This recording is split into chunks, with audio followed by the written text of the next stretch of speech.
The best piece of advice I ever received was from my father, and I'll say this especially for younger people.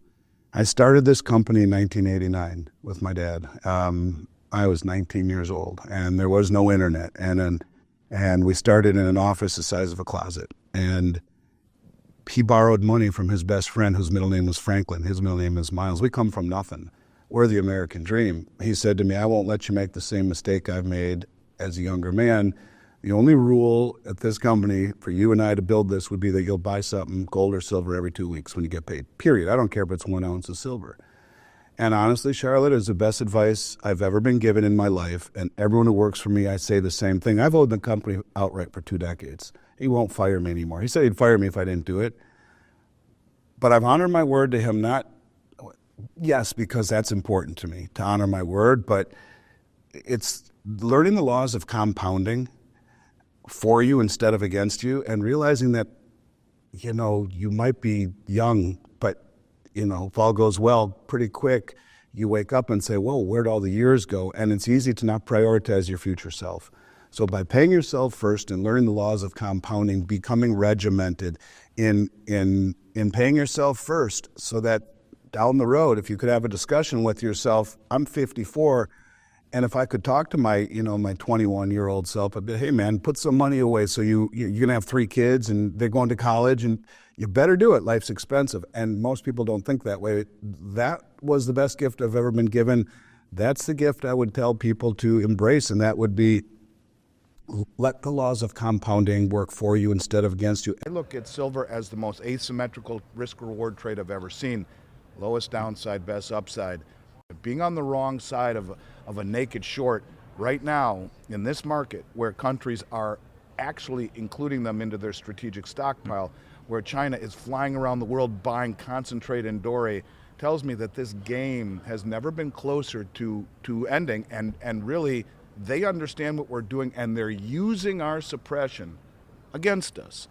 It's jiu-jitsu. Use your opponent's leverage against you, and they are. The reason they're not bitching about our suppression is because they're the ones accumulating it. And at some point, we see the price setting move from the COMEX, move from the LBMA to places like Shanghai, where, by the way, Pierre Lassonde said the price ultimately will be priced in the East, not in the West, when the volume on Shanghai surpasses COMEX. Well, just recently, the Shanghai Metals Exchange and the Shanghai Futures Exchange combined volume is greater than that of the COMEX, making it number 2 most heavily traded platform for gold in the world. So, 5,000 years after it was written, I don't know how many hundreds of times in the Bible, and the central banks are buying more than they ever have. They're not doing that with Bitcoin. They've doubled down over the last 2 months, the 12-month moving average, doubled it, and repatriating it. Over 40 countries have repatriated their gold from the New York Fed and the Bank of England, where they used to keep it to give access to the COMEX in New York and the LBMA in London.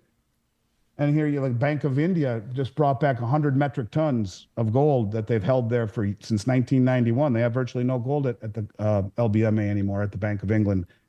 So, and why was it reclassified the only other tier 1 asset? And when you talk about gold being revalued, which I do believe it will be, it's held in every central bank balance sheet in what's called the gold revaluation account. Can't make it up. That is the name of it. Roosevelt, over my shoulder, that's what he did. He confiscated gold and paid everyone $20.56 for the $20 gold coin. And 56 cents in 1933 was probably worth $10 or something today, if not more. I mean, a carton of eggs was probably a nickel back then. But anyways, he devalued the dollar immediately by 40%. Gold went up to $35. Bang, just like that. Judy Shelton believes that gold will be revalued. And why not if she's pegging it to a new system? Cynthia Loomis, the senator from Wyoming, at the Bitcoin conference, after Trump spoke, wants to revalue the gold held by the Fed on behalf of the Treasury to fund the strategic Bitcoin account. The central banker out of the Netherlands, the head of the Dutch National Bank, screaming for the last 2 years, we need to revalue gold to offset our liabilities. And I think that a lot of this nationalism and a lot of this feeling of we're going to do this is exactly what you would need before a reset. because now you have a united front to rise from the ashes. I'm not saying it's going to happen, but I'm saying that how the hell do you dig your way out of a hole that is exponentially increasing? Everyone focuses on the 37 trillion in debt. That ignores the elephant in the room, the 175 or 80 trillion in unfunded liabilities, Medicare, Medicaid, Social Security in particular. And what are you going to do? He won't touch those. How do you overhaul that system? Does that mean you don't get Social Security if you've made money but contributed to it your entire life? Is that fair? I mean, the whole thing is fraught with possibilities. And I hate to even sound tinfoil hat, but so many of these things you have to just ask yourself: is it coincidence, or is there something bigger behind it? And again, I voted for President Trump. I'm thrilled he's here, but to think that everything he wants to do will just be, roses and chocolates, I think are a big mistake. I think it's going to be very bumpy, and maybe more so than people think, as they are euphorically optimistic about what's going on. And I guess only time will tell. I hope I'm wrong. I got 3 kids, man, and my youngest is 17. So I'm not voting for chaos or reset or massive inflation or depression, whatever it is.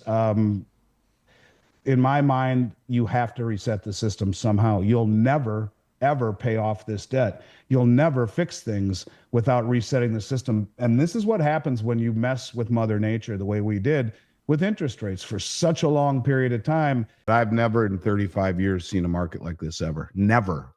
We've done 11 billion in sales, Mark. I've done this since I was 19 years old. I have never, ever, ever seen anything like this. I spoke with one of your listeners a week or so ago, and she was upset, and I would say mildly confused as to the way things work.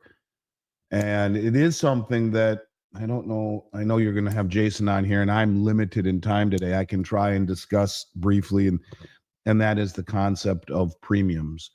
During the pandemic, premiums were parabolic, and we were paying really high premiums to buy coins from the public or from the mints or whatnot, and getting product was next to impossible. Told people to buy bars instead of coins because the coins were 10, 11, 12, 15, $16 over the price of silver. What we've seen now is a 180-degree reversal of that.